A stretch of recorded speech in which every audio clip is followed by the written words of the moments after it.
family and friends.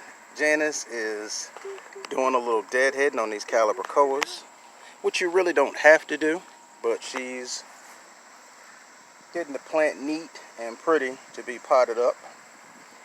And we also have some Super Bells from Proven Winners. This is the double rose, and they need a little attention. But once they start flushing out blooms, you won't have to deadhead those at all. She's prepping them for the pot, and we're going to put them in there with a few other things.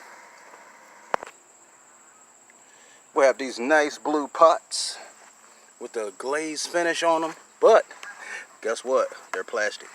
And we're going to put this soil in and see how far it goes. I know it's not going to be enough for both of these pots. Got a partial bag for some plants in the garden. So I'm going to use this for those. Either way I look at it, I know I'm going to end up having to go get some more soil. But we're going to see. We're going to start off with one pot and go from there.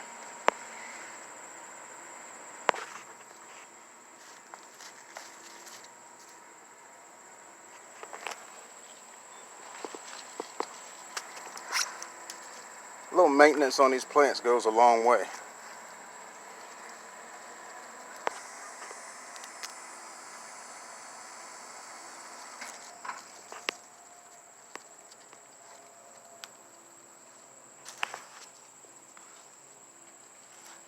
Just getting off of the spent blooms and burnt leaves and getting it ready to be planted.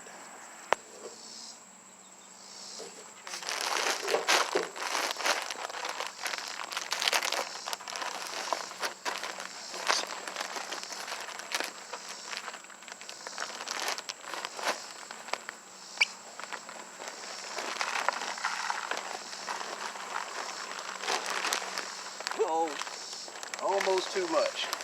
Oh, I'm gonna leave enough room on the top for, for the water. Leave enough room to catch the water on the top. And also, when we put the plants in, they're gonna displace some of the dirt, and the dirt level will raise up. I think I could put a little more in there though. No. Think I'll be all right? Yes. Okay. Go ahead and fill this one. See how far it'll go?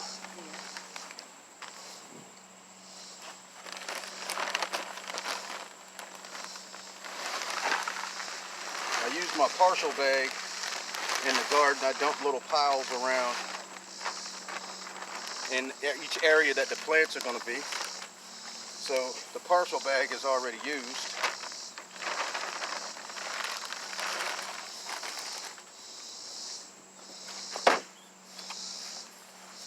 And we're getting these ready for a few plants that we're going to put in to have some summer and fall interest and a little color.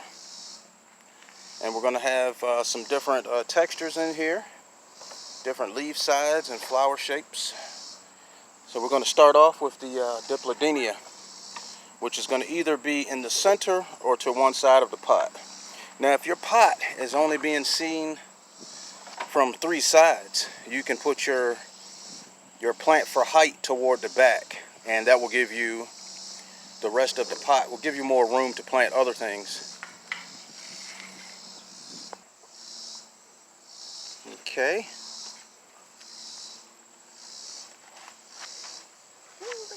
She dug out a nice little space for the Dipladenia. She's going to go with putting it in the middle, since this pot will be seen from all sides. Make sure you leave enough room for the Super Bells, you know.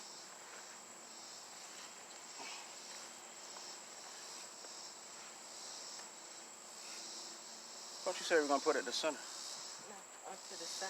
Oh, she's going to the center. Oh, she's going to put it to the side. Hey. She said, I'm doing this. Okay, and while she's doing that, I'm going to your pot. No, didn't this go in that pot? No. that zinnia. I'll wait till I get more soil to plant the zinnia.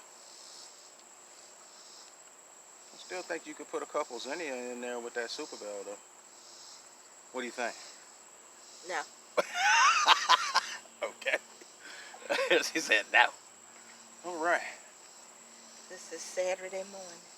Yeah, it's a nice Saturday morning. While it's still, before the temperatures get up, I like to get out and do something easy like a pot arrangement. This is one of the spent blooms. These Dipladenia may flush out some more blooms before the season is over. If not, then the foliage is still nice to look at. Gives you a little height in the pot. That's way too deep. And she's putting in the Super Bell. You can see that the soil is a bit dry. It's not root bound. She really doesn't have to tease the roots that much. And I'll knock some of that soil down in there. Put it so it hangs over the side. Let me lift that up. No, not the plant. That's just a plant, not the whole.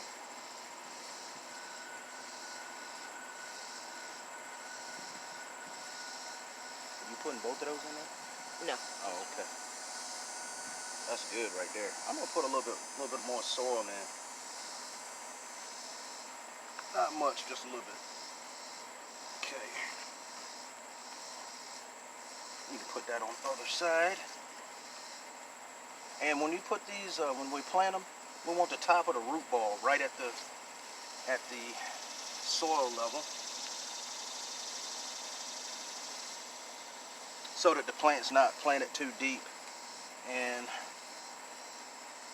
won't get root rot. Now both of these plants require the same watering, and the Super Bell is going to trail more downward. See, this Dipladenia has a drooping habit, but before it does that, it grows up, I would say about 6 inches or so, and then it starts drooping. So as we turn this around, you can see how the Calibrachoas are trailing over the front. They're a little stressed right now, but once they get adjusted to the soil, they'll start pushing blooms out. And we just have one bloom, well, 2 blooms on this. And here's the other one that's about to open. So once we get these in and get them watered good with a slow release soil, this is going to be a nice pot. It's going to be a nice pot. And we're going to put some ivy in here also for more trailing effect. Okay, so what we're going to do is put the ivy in, and also a zinnia to add some contrast, trailing effect, and the enjoyment of the different shades of green on that ivy is just amazing. Yeah. Go. The zinnia will be going directly in the center of the pot. Okay. That's going to look nice with that ivy. Now, I'm going to look at these zinnias and see which one she's going to go with. Want to go with the big one? The tallest one? Not too tall. Let's see. As I separate them.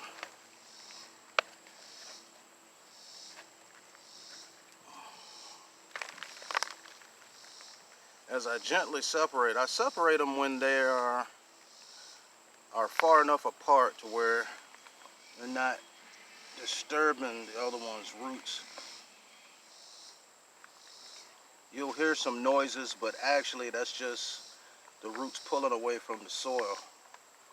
And I'm gently pulling it apart. Want to go with this tall one? That's fine. And Right here. you need your trowel, hand trowel? No. Oh. My hand. Okay. Bigger than that. Open her on up. Okay, we're going to pop this zinnia in.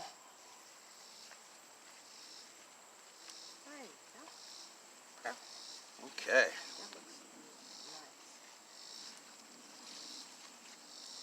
Now this looks like a fun pot. We got some different colors in here, and the center of the Dipladenia has a yellow tint to it, and also the center on the Calibrachoas is yellow.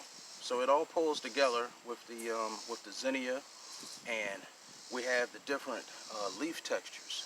You have this tiny skinny leaf, then you have this fleshy type leaf on the zinnia, then you have the glossy leaf of the Dipladenia. And we're going to prep these and get them in position and ready to be watered. We have a nice lip around the top. Let me put a little bit of soil here. Nice lip around the top. So on really hot days, you could just flood this pot out and the water will seep down to the roots. Now when your soil is all the way to the top of the pot, a lot of times the water will just pour off of the sides and just run off and not even make it to the roots. That's why I like to leave that lip all the way around here. As you can see, it's away from the top edge here, is able to catch water. And we have holes in the bottom so that the soil is drainable, so that the plants aren't sitting in standing water, because all of these are susceptible to root rot. So this is ready to be watered. We'll set it up so you can get a better look at it and see how it looks. Let's see.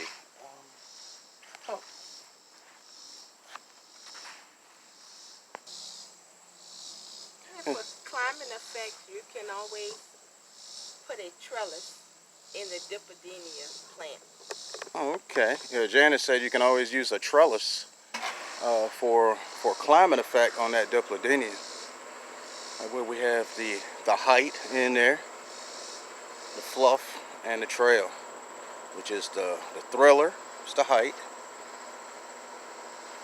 the filler, and the spiller. I have this ivy here. There's a few little burn spots on here, but once everything starts getting adjusted, it's going to be fine. Got the zinnias in there for that pop.